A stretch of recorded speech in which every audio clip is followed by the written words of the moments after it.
Shares of Japanese and South Korean automakers slid after US President Donald Trump said he would impose 25% tariffs on global automotive imports to the United States. Trump said the US will start collecting the auto tariffs from the 3rd of April, the day after he's set to announce a broader slate of trade actions, which has rekindled concerns about trade frictions between the United States and its trading partners. SABC News correspondent Laura Westbrook has more from Hong Kong. One analyst calls the new auto tariffs a hurricane-like headwind to foreign and US automakers that would push up the average price of a car. President Trump claims that the tariffs will lead to what he calls tremendous growth in the US auto industry by bringing manufacturing to the US. But analysts warn of major disruptions to the market. And given the interconnectedness of the automotive supply chain, the proposed tariffs could hurt economic growth in Asia, with South Korea and Japan particularly affected. Goldman Sachs said that the levies would have a significant impact on Japanese autos and auto parts makers. Autos account for more than 30% of Japan's exports to the US, and reports say it could drag Japan's GDP by more than 0.1%. Japanese Prime Minister Shigeru Ishiba said his country had been investing in the United States and all options were on the table in considering the most effective response. South Korea said it would put in place an emergency response for its auto industry by April. Automakers such as Toyota and Mazda led declines in stocks in Japan. Shares of South Korea's largest car maker Hyundai and its sister firm Kia also fell sharply. The two companies ship around 1 million autos from South Korea to the US. And this is a blow to Hyundai, which just a few days ago had announced a $21 billion investment in the US. Trump said that showed tariffs work. Now, trade experts expect prices will initially rise and demand will fall, and that will hurt a global auto industry reeling from uncertainty by Trump's trade wars and erratic policy making. Laura Westbrook for SABC News, Hong Kong. Well, at the same time, the rest of the Asian markets traded mixed amid the tariff uncertainty. The fact that Trump has indicated that there may be some exceptions made in the imposition of tariffs hasn't served to settle market nerves. The Nikkei share average declined by 0.6%. The Hang Seng Index rose by 0.41%, while the Shanghai Composite Index ended the session up 0.15%.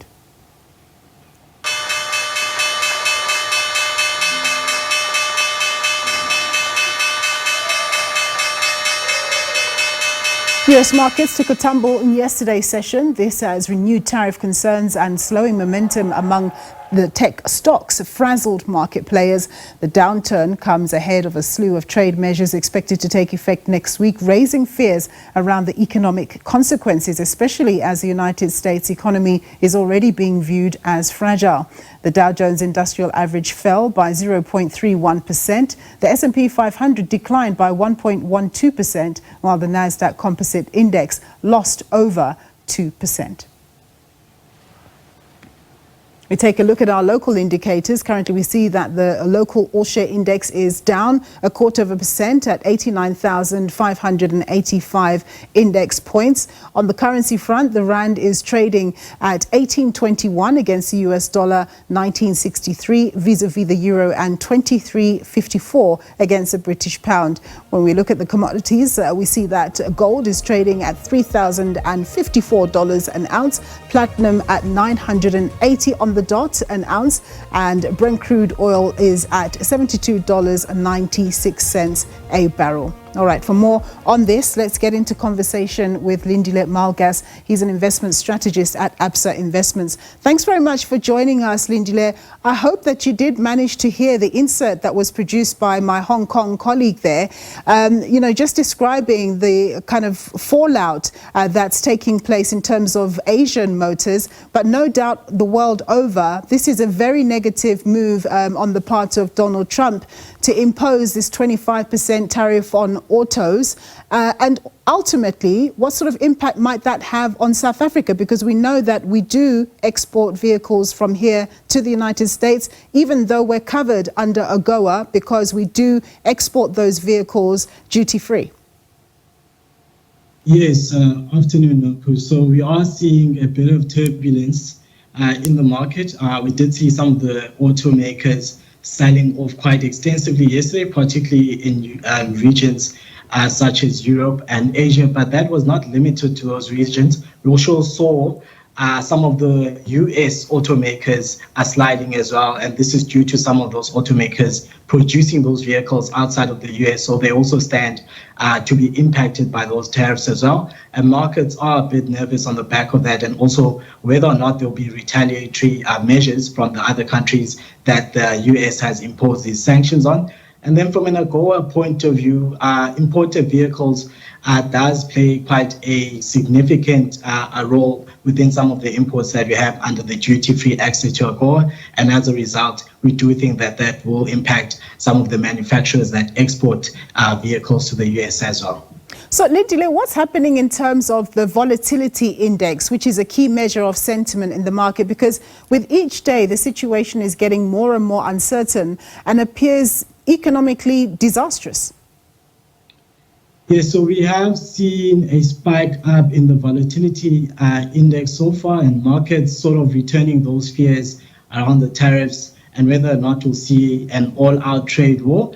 But it is quite below what we've seen the past few weeks, where we did see when Trump announced some of those tariff measures, and that also coming against the tech stocks selling off on the back of Chinese competition within the AI space. But it is also worth remembering that valuations in the US were looking quite stretched, hence we saw that extended sell-off.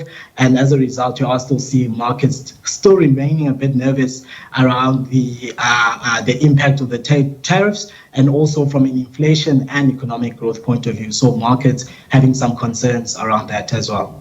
So what's your take on our local market and how it's been performing? I mean, I do see, for example, today that we're down and we have moved away from those highs of exceeding 90,000, the 90,000 benchmark. Yes, so local market performance has actually been quite decent on a year-to-date perspective if you compare it to some of the other peers. And this has predominantly been on the back of a surge within the commodities that we've seen. So gold prices continue to be elevated, platinum prices also seeing a surge, and that has boosted some of our local miners on the gold and platinum front, and as a result, resources are up more than 30% so far. So we are turning a bit more positive on South African equities, but with a more cautious stance, and we do see the unlock to that value within South African equities performance to be driven by the alleviation of some of the structural inefficiencies that we've seen from a local perspective.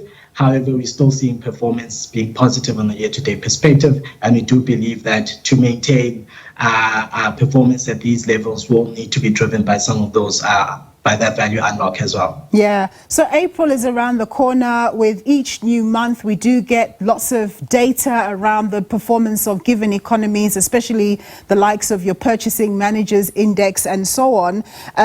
So apart from us constantly worrying about the tariffs, what else do you think is likely to be influencing markets as we go into the new month? And to what extent do you think the Fed Reserve, for example, is really relevant these days, because the tariff narrative seems to be overshadowing every other thing?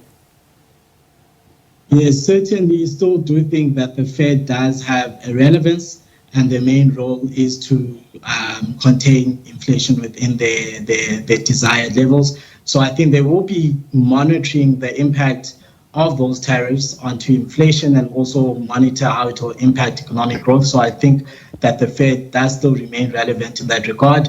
And then some of the key economic data that will be coming out during the month of April will be inflation numbers from a local perspective as well as in the US. We did see inflation in the US coming in below what markets had anticipated. So markets will be keeping an eye on that trend and also expecting the release next week, Friday, of the US unemployment numbers along with the non-farm payrolls. So markets are expecting a slight uptick within unemployment in the US. So those are some of the key economic data that we will be expecting in the month of April.